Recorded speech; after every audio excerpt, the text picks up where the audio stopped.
Hello, Iowa. Good to see you all. Come here, Joe. I'm Jill Biden's husband. Folks, I know I got 5 minutes. I'm going to be very brief and quick with you.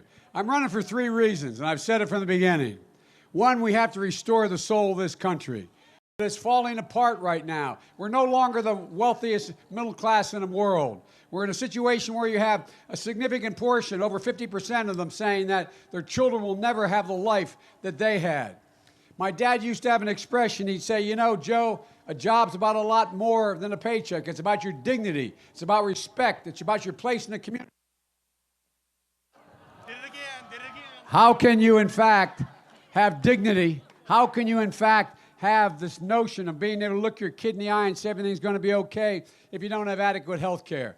What do you do when you turn and you look at a child and has a pre-existing condition and there's nothing you can do about it?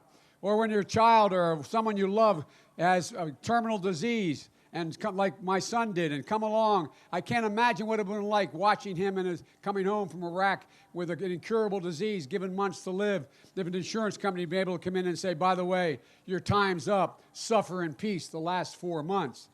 It's about being able to have an education for your child that you know they need and you know they have an opportunity for.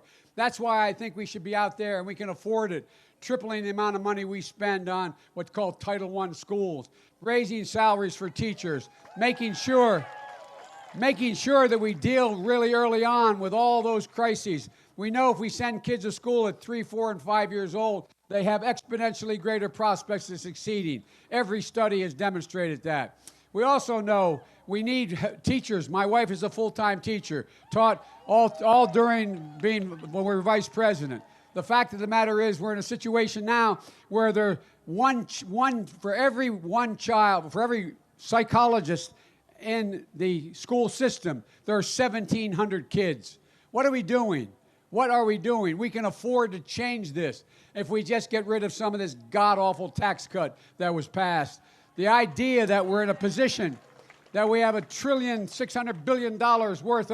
worth of loopholes in the law. You can't possibly justify $400 to $500 billion of that. I can make sure that every single solitary person in the country has adequate health insurance, build on Obamacare, make sure it has a public option, increase the prospect of how we're going to lower drug prices.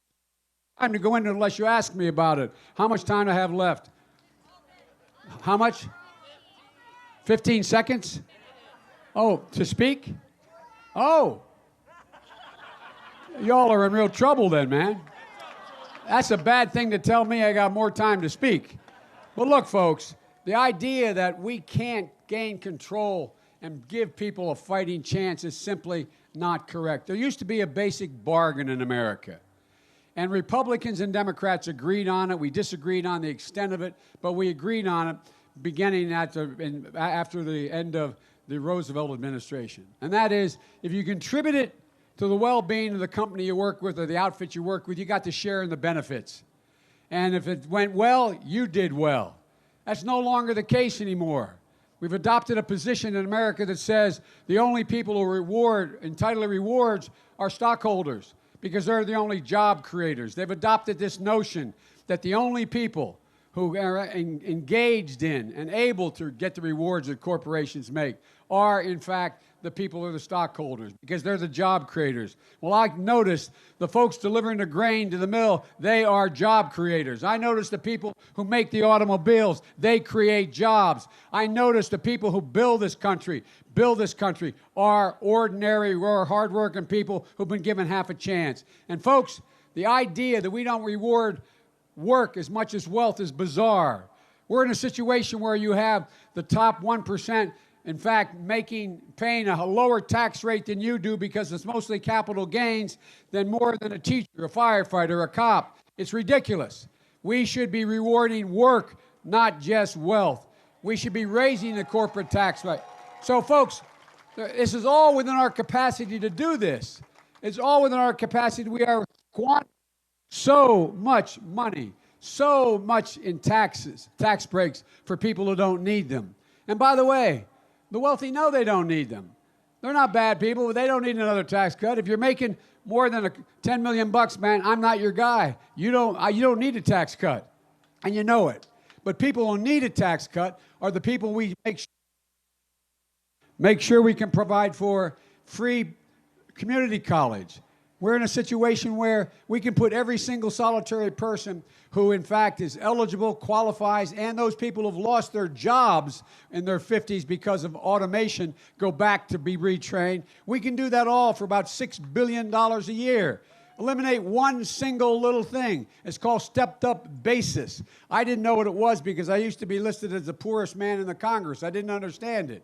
What happened was, if you have a capital gain, you're about to cash it in, you get hit by a truck, God forbid, you leave it to your son or daughter, they pay no tax. That costs the government $17 billion a year out of $1.6 trillion.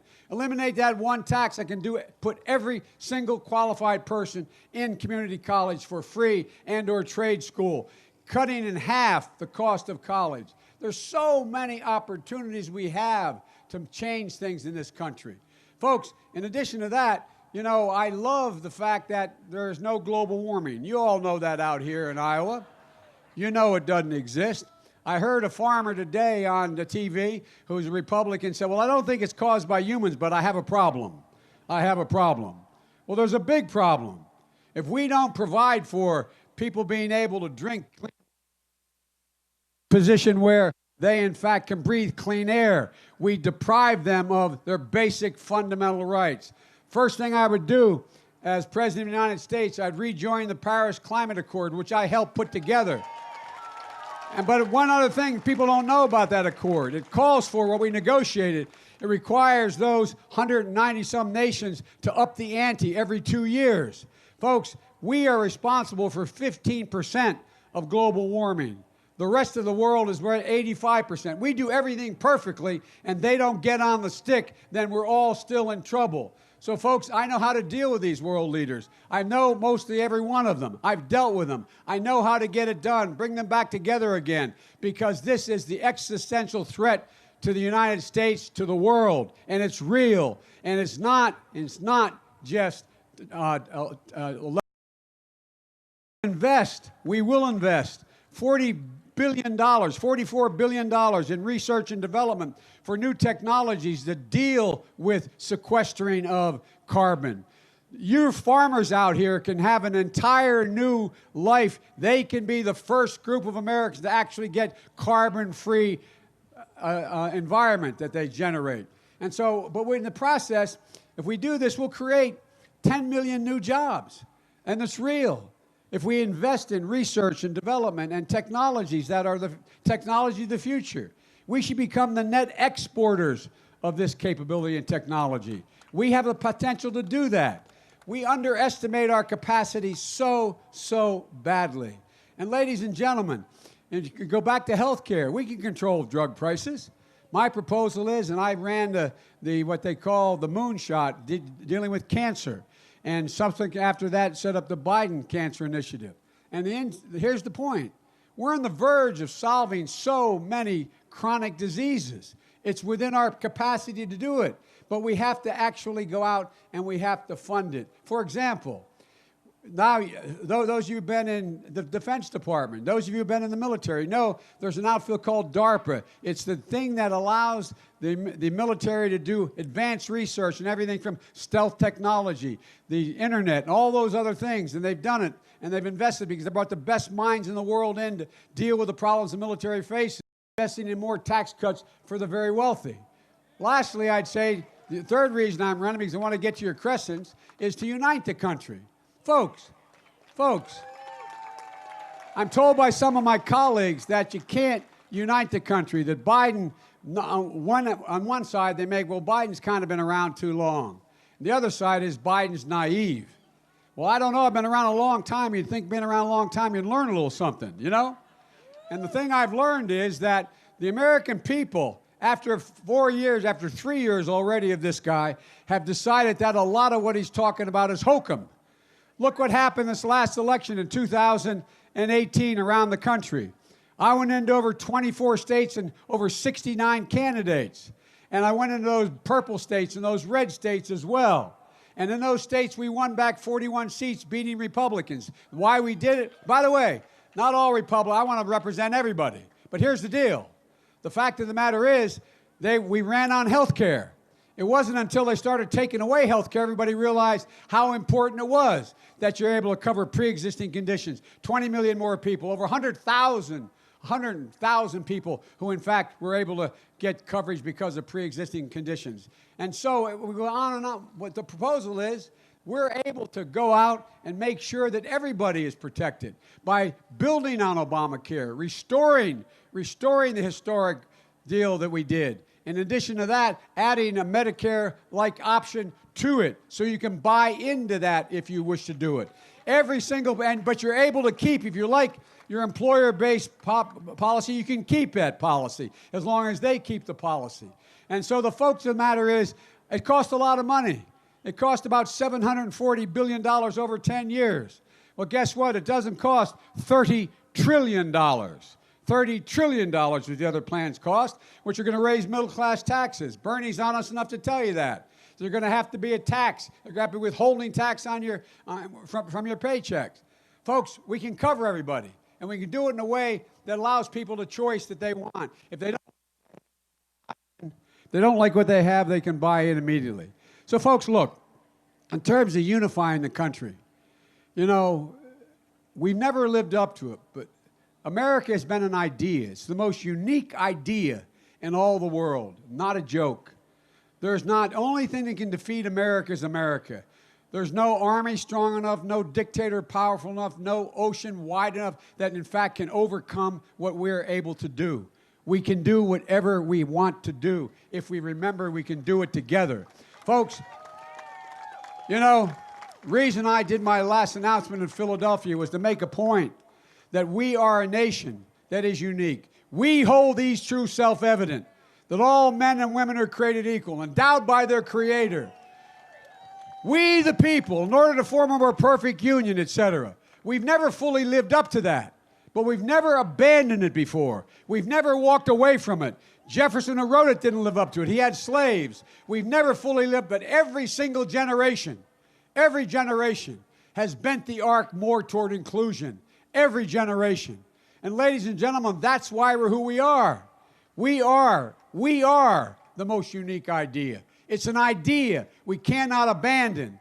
And folks, we are better prepared to own the 21st century than any nation in the world by a long shot. When I got elected as a 29-year-old kid to the Senate, I was labeled this young idealist. I was labeled this guy who, in fact, was optimistic. The fact of the matter is I'm more optimistic today, with one exception, than I've ever been. If we get rid of Donald Trump, we have a clear path. Folks, we have the most productive workers in the world. Our workers are 3 times as productive, as a matter of fact, as workers in Asia.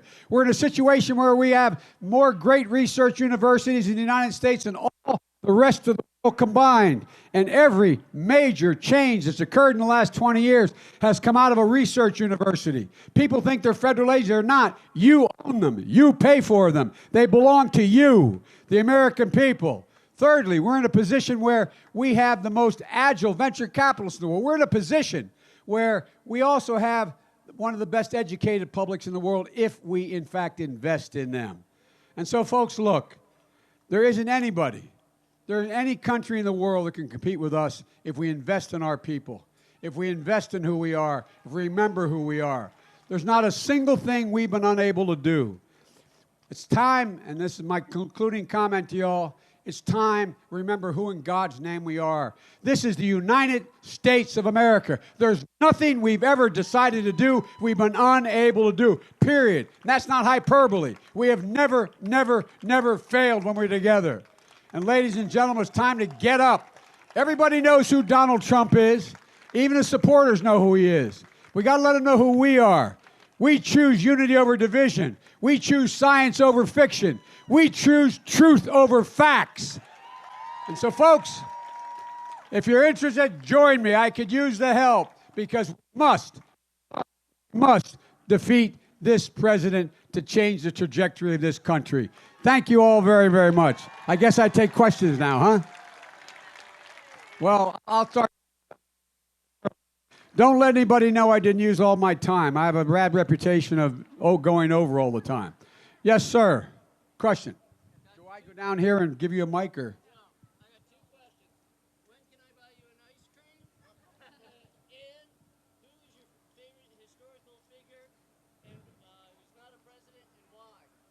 Well, I think maybe, yes, you can buy me another ice cream. I already had one.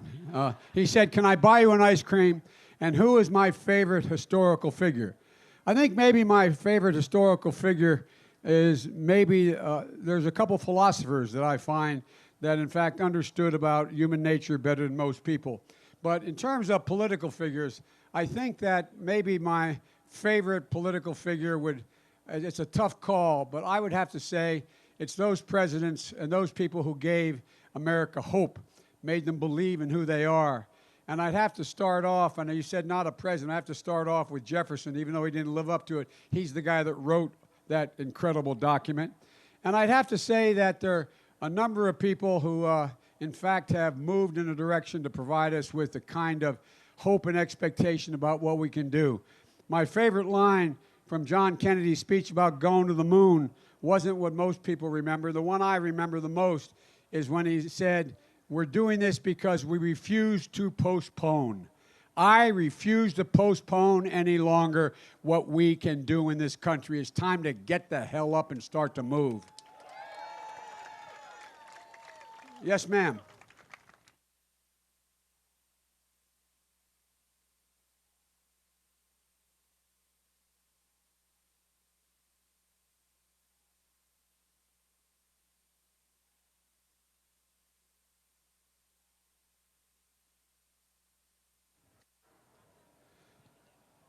The lady said, thank you for mentioning Alzheimer's.